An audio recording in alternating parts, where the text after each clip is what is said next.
Hello dear student, in last lecture we had seen the basic gear terminology.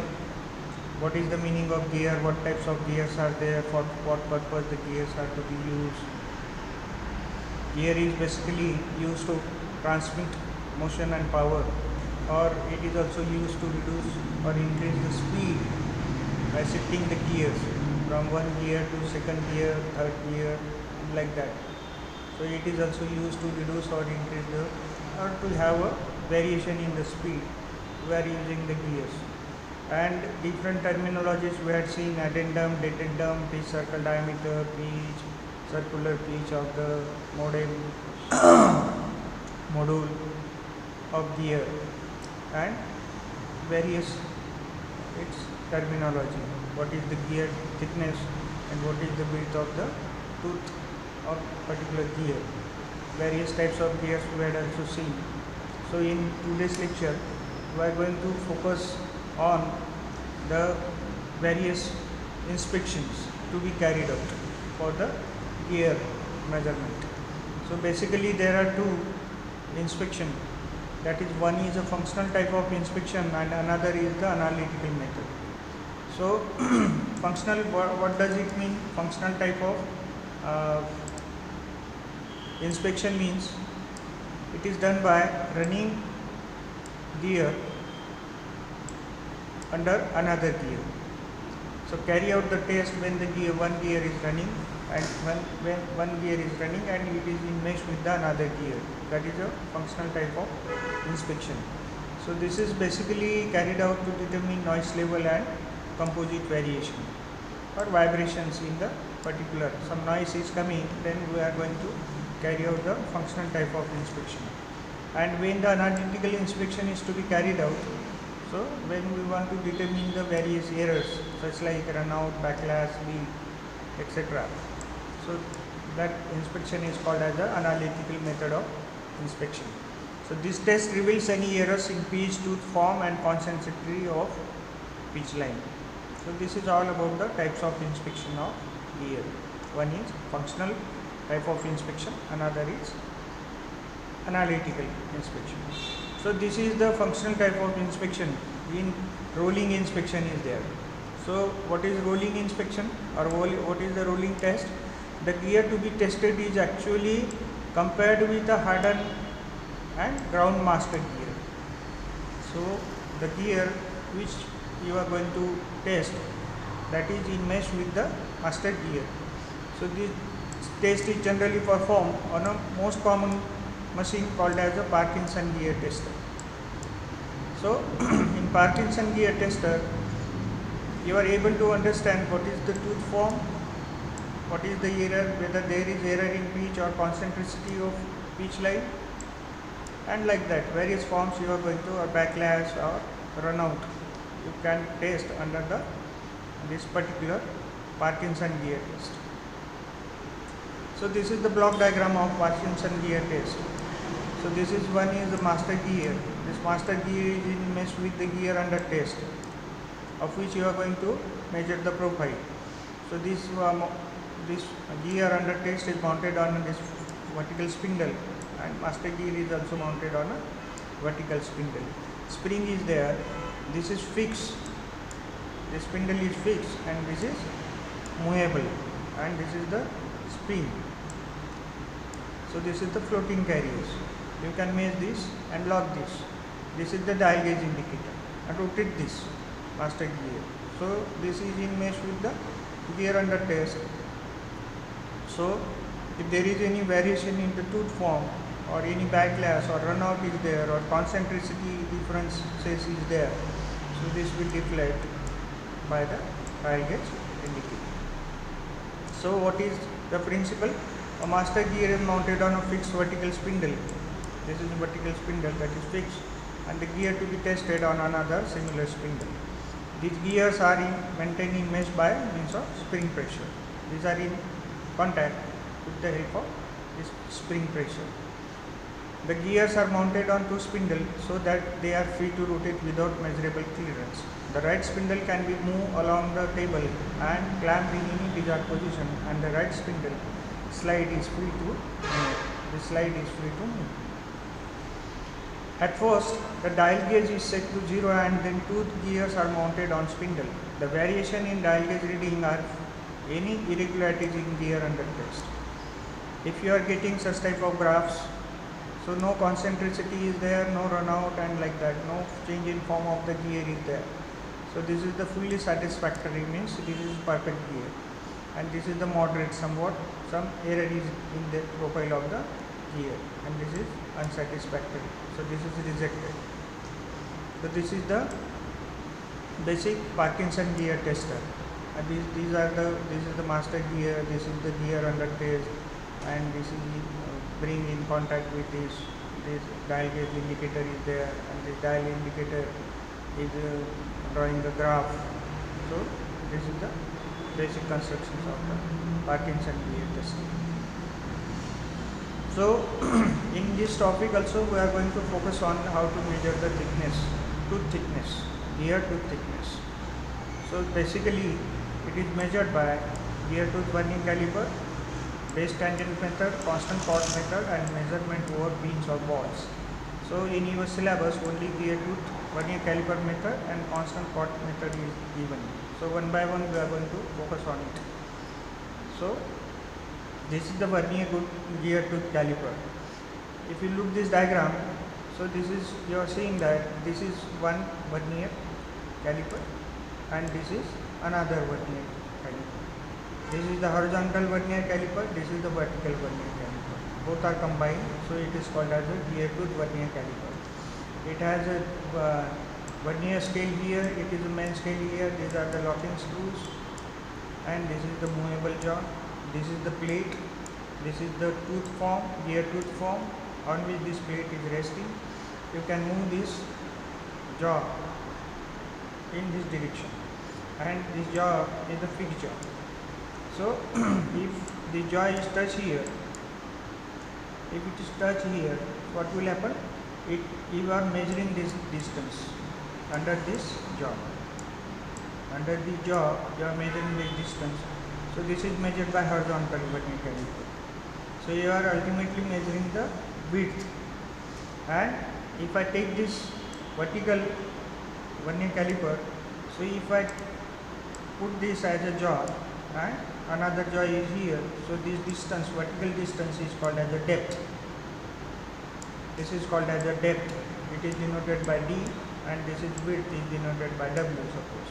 So this depth is measured by vertical vernier caliper, and this width is measured by this horizontal vernier caliper. So this is the basic construction and working of this method. So this is used to measure the thickness. This is W is nothing but suppose thickness or width, and depth you can measure by using the gear tooth vernier caliper. So this is all about the vernier gear tooth caliper. So numerically, if you look, this is the one tooth form, this is one tooth form, and this point is, suppose I mark here O, this is A, B, and in circular it is E, this point is C, this is the width or thickness, and W is the depth, and this is the pressure angle. X is the suppose pressure angle. OA, this distance is suppose radius, this circular radius, or this is choice of D. D by 2, sorry. This is R is radius, so diameter by 2, or diameter pitch diameter by 2 is radius. So in this figure, if you look, W equals to AB. This distance AB is equals to W. So this is choice of AD. If I mark here D, this is the midpoint of AB. So this is choice of AD or choice of DB. So angle AOD is the angle X, that is the pressure angle. So that is 360 degree by 4n. 4 and n is the number of teeth, where n is the number of teeth. 360 degree, if I take the whole, here, then 360 by 4, that is 90 degree. So this is n is the, so if I take this W, so this is twice of 2AD. 2, if AD, how I can take this?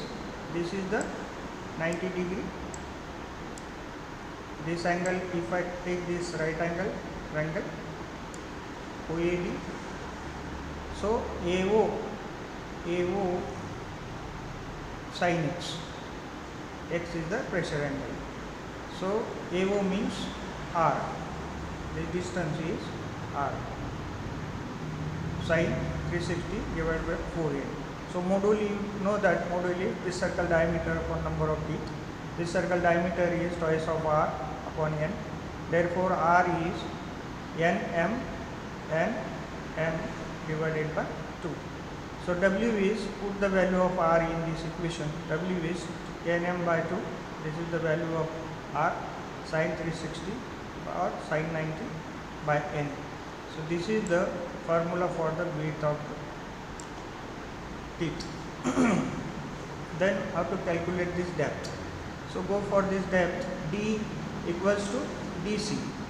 If you look at this, D, OC minus this OC minus OD is equals to this D, distance. So from this, OC is nothing but a OE plus addendum. This OE plus this addendum. This is called as the addendum. So this distance is OE plus addendum. So OE is nothing but again OA, and this is in circular form. So OE is also equals to R. So this R plus M. So put this value of R. R value is calculated here, that is nm by 2 plus M. And if I calculate OD again, so OD. So this OD, if I calculate, that is R cos X. Same. If I take this triangle, so OD is nothing but it is a sine of that is a cos X. So R cos X. So nm by 2 cos 90 by n. So if I put value of OC and OD in this equation, so I will get this equation. So this is for depth of the tooth, vernier tooth pen. Then another is the chord, constant chord method. In this constant chord method, basically it is defined as the chord joining those points on opposite faces of tooth which makes contact with the mating teeth when the central line of the tooth lies on the line of the tear segments. Constant chord measured where the tooth flank touches the flank of the basic tag. In this case, if you look, this is the one form of tooth and this is the another form of tooth. Those are in mesh. So this AB line is called as a constant chord because it is touching here and it is joining, and both the flanks of the ears are touching. So AB is the constant chord. Then this is phi is the pressure angle or X is the pressure angle, but in this case we are denoting it by phi. So this is called as a pressure angle. If I mark this line, this is called as a pitch circle line. If I draw a parallel tangent to this, so D is drawn. At this point, if I put here P, and at this midpoint we put here C, and this distance is, in previous case we have taken it is W, and this is the depth, and this is the height of the from constant chord to the pitch circle line. If this point is marked as E, this is G, this is F, this is D. Pitch line of the rack, this is the pitch line of rack passing through the pitch circular diameter. This is the base circle, this is the pitch circle, this one is the pitch circle, this is the gear tooth form, this one is the gear tooth. So what is this C? C is equal to AB or twice of AC. This distance, this is the midpoint of AB, so twice of AC. So in this case, how this is calculated? pi by 2 m cos square phi. This is the pressure angle. So in previous case we had calculated that AD.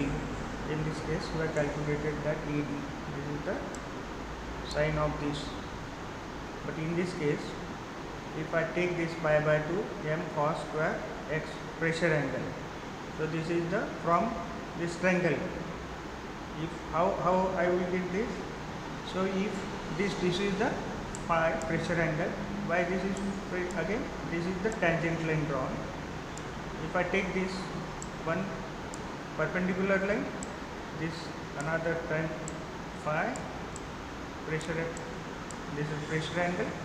If I draw tangent to this, and if I again draw parallel to this line, so this we see this angle is phi, and this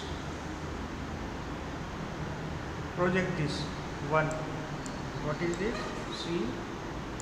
Sorry, this C. This is C. This is P, and this is A, and this is phi. In this triangle, take the triangle. This triangle C A P. From the CAP, calculate the value of AC. So AC is the pi by 2 m cos square phi. So this addendum, then this addendum is calculated for addendum minus PC. This addendum, the total addendum means this distance is addendum, and minus PC equals to this distance, that is the D, this one. So if you look again, so this is constant chord method. By putting all this PC value of PC and addendum here, it is given in this. So the D is coming under here according to this for helical gear, and this is for spur gear. So this is all about the vernier tooth caliper and constant chord method. Now there are errors, backlash and runout errors. Backlash means it is a play between the mating tooth surfaces, that is called as the backlash. And runout means gears are not concentric with each other. Some eccentricity is there. So this eccentricity will create a vibration. So this bad eccentric tooth will not running the gears in a proper concentric manner. Those are run out. So that's why it is called as a run out of the gear. Okay, thank you. This is all about the gear method.